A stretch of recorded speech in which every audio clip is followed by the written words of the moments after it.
తెలంగాణలో జిల్లాల రద్దుపై రాజకీయం మరింత హీటెక్కింది. ఈ విషయంలో కాంగ్రెస్ బీఆర్ఎస్ నేతల మధ్య డైలాగ్ వార్ నడుస్తోంది.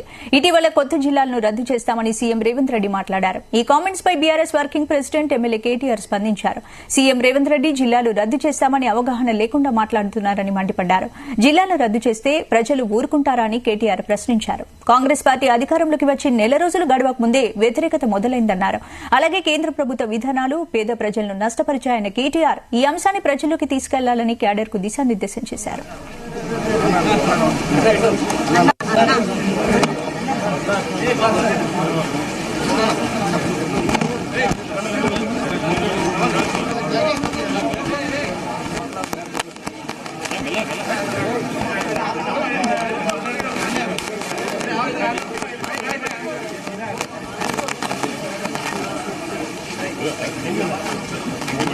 జై తెలంగాణ.